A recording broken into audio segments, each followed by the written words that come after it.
Hello world of YouTube and welcome to another episode of Viral's Movie Reviews, the show where I take a look at movies that you guys suggest I go into the movies and see or I feel like discussing. And this month, we're going to be coming full circle on what brought this show more back into the channel's limelight. The Halloween trilogy that's been directed by David Gordon Green and had some screenwriting credits with Danny McBride. John Carpenter's still sticking around for the soundtrack. Jamie Lee Curtis is still front and center in this series, and it's been a wild ride. You guys know I liked Halloween 2018. I thought it was a great sort of requel, a remake sequel that's been happening a lot in horror. It kind of helped set some trends that a lot of franchises are kind of following, and I wasn't all that into its sequel, Halloween Kills. While it definitely feels indicative of a Halloween 2, it's more to serve as like a Halloween 3, and it doesn't really... It fulfills some things, but it's like the epitome of a middle piece of the puzzle. And I'll be honest, on the pre-rollout for this Halloween Ends sequel, I was not the most excited. I did not go into this movie with the highest of hopes because of how much I didn't really like Kills, and after seeing trailers that said that this was taking place not in the same night like Halloween Kills, I got even more uninterested in it because I was really hoping for like a third piece to sort of act as the actual end to the night. And while I guess that would be, again, my expectations placating to my reaction to a movie before going in, I will say it kind of exceeded some of the expectations that I had in what it actually did accomplish, even if it is still a very, very messy movie. Halloween Ends definitely has an idea it's trying to get across, and it has potentially some messaging it's trying to say about, again, serial killer culture that sort of has sprouted from the true crime explosion. And it does that by way of borrowing some elements from a movie I would have never have guessed a Halloween movie would borrow elements from.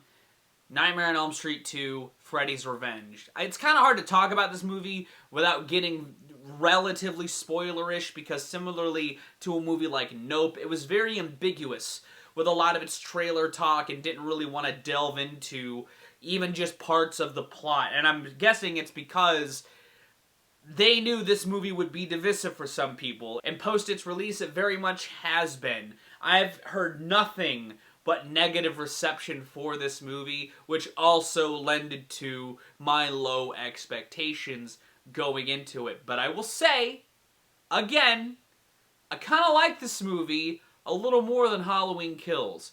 Not by much, but I still do, because stuff happens in this movie. Before I get to the multitude of problems that I do have with this movie, I will say I love its opening. While I will say it was jarring to have this open a year later with characters that had nothing to do with the last two movies, it was pretty jarring. But I honestly really liked the introduction of Corey Cunningham. I know that people take a lot of issue with the character. I don't mind the character, but I feel like it's definitely a moment where they kind of fumble the bag with an opportunity to at least introduce concepts into this world that I think reinforce themes from Halloween Kills. I feel like the existence of this movie and a lot of what it tackles could have been better and could have felt like a more unifying piece of this trilogy, even if it's like a quadrology because you're involving Halloween 1. But I think that the idea of Evil Dies Tonight could have been more fulfilled with Corey's character and the thematics that they explore with what it is to be evil like Michael Myers. I think that it's a really interesting idea that has some cool moments. There's a sequence with the father of a person that's involved in Corey's life that I really enjoy. It feels like a moment that mirrors moments that were talked about in Halloween 2018 and Halloween Kills. I think that the ideas of grief and displacement of anger involving grief, extensions from the mob mentality plot from Halloween Kills, weren't awful and felt better injected into the plot than the mob mentality stuff from Halloween Kills. There's a sequence in the end involving the people of Haddonfield that feels like it's trying to sort of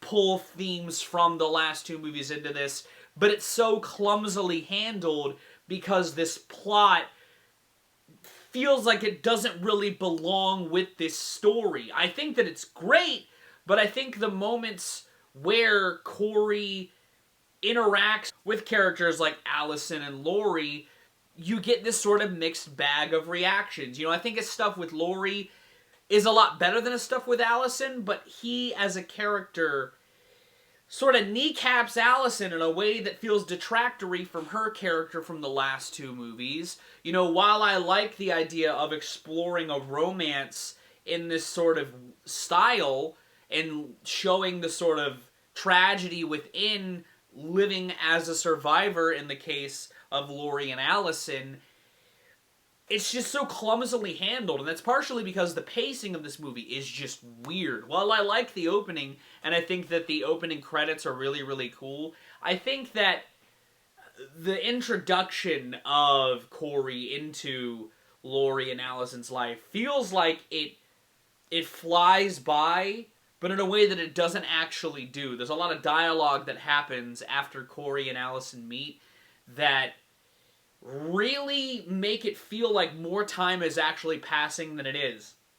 And it's jarring. Rachel and I talked about that after we saw the movie. It was this jarring sort of pacing that made you feel like things were flying by when in reality they were just kind of going along at a normal pace. You know, I think that once Michael is introduced in the movie, it's in an interesting way. I agree. I feel like he could have been in the movie more. The sequences that he is in aren't bad. I think that the scene involving somebody Allison works with is really cool that involves Michael. I think that the scenes where Michael doesn't act like he normally does is very interesting to see for this character, but I could see people taking issue with it, and it lends to that weird pacing that this movie has going on.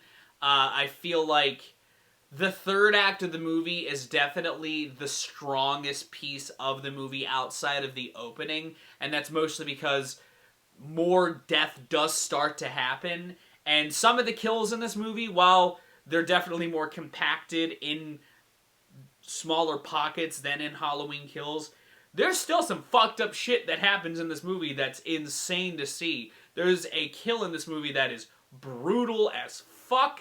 I think that the showdown with Michael and Laurie that does happen in this movie is a little anticlimactic, but the build-up to that in the third act is insane. There are some pretty wild kills that happen, and it's a fun watch for that sequence.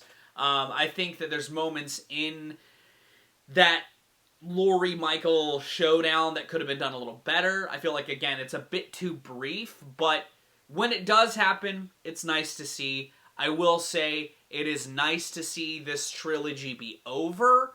I think that, or this quadrilogy be over. I think that it is the best ending, in like video game terms, for like Laurie Strode. I enjoy that it sort of pays off moments that are kind of awkwardly placed in ends, but were definitely more cemented in Kills and 2018 in the final moments of this movie. And I feel like those moments enhance what is admittedly, again, a very dodgy movie. Again, I kind of talked about the pacing and the lack of Michael that I do feel like this movie does absolutely have.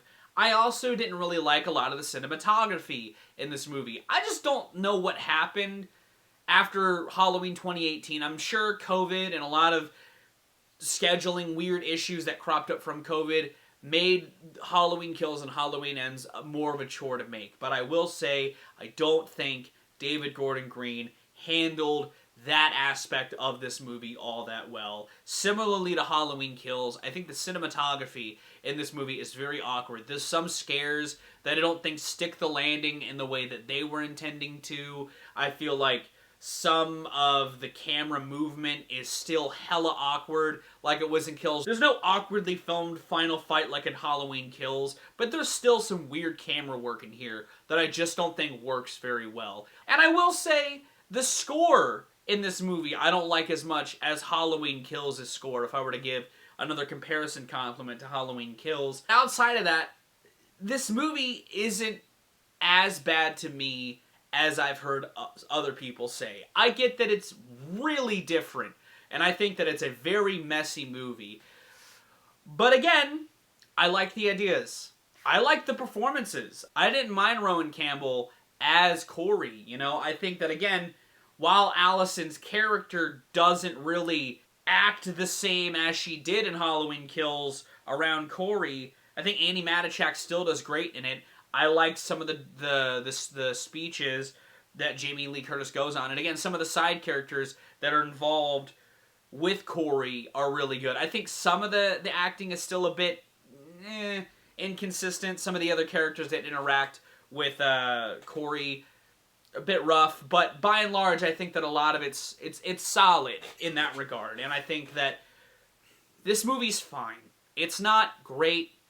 It's really not great, but I still like it a notch above Kills. Let's talk a bit about evolving opinions. Those watching this video that have seen my Halloween Kills video may be wondering, Johnny, you gave that a pretty solid score, and if you like this a notch better, wouldn't this net at a 7? But no, I'm giving it a 5. Even though this whole review, I've dogged on Halloween Kills with some slight exceptions to the praises I gave that movie still being better than parts of Ends. When looking at movies, especially in a franchise setting, different things sort of crop up. And in some aspects, I feel like I would still, rewatching Halloween Kills, would have a really good time, depending on the audience that I'm watching it with and all that sort of stuff. Like, I would rewatch that movie with friends above rewatching Halloween Ends. And it's not just because it's a divisive movie, but when leaving the theater, I wanted to watch it again, honestly, just to kind of look at other components of the movie again. You know, it's a movie that I feel like asks more questions than Halloween Kills, which I found more interesting initially, even if my scores don't necessarily reflect that. I feel like you've got more of a chance of having fun watching Halloween Kills, even with its messy subplots, than you would Halloween Ends, but there are some components that I do like more. I guess in a score setting, there's just parts that I also kind of wish were better. It's definitely got problems, but I'm going to call it now. There's going to be a following around this movie, in the same way that, like, Halloween Season of the Witch does, in the same way that Nightmare on Elm Street 2 does. There's components in this movie that I feel like people are going to resonate with later on down the line. I could see why it's not really beloved now, and I do have problems with it that other people do have. Like I said, it's not perfect. In fact, I did want to do a How I'd Fix on this movie that'll probably come out next year. I want to watch the movie again and sort of think about the ideas that I had thought about post-watching the movie and see how they would work after watching the movie again. But those are my thoughts on Halloween Ends. Have you seen this movie? Have you not? Let me know in the comments down below. If you liked this video, give it a like. If you want to see more of my music, gaming, and general notary content, be sure to subscribe. Special thanks to my patrons if you want to join the ranks to get early access to content, exclusive content, or to help drive the community. It's linked in the description. I'm going to go, though. Thank you again so very much for watching. I've been Viral Rack. You guys have good days, lives, and situations, and I'll see you another day.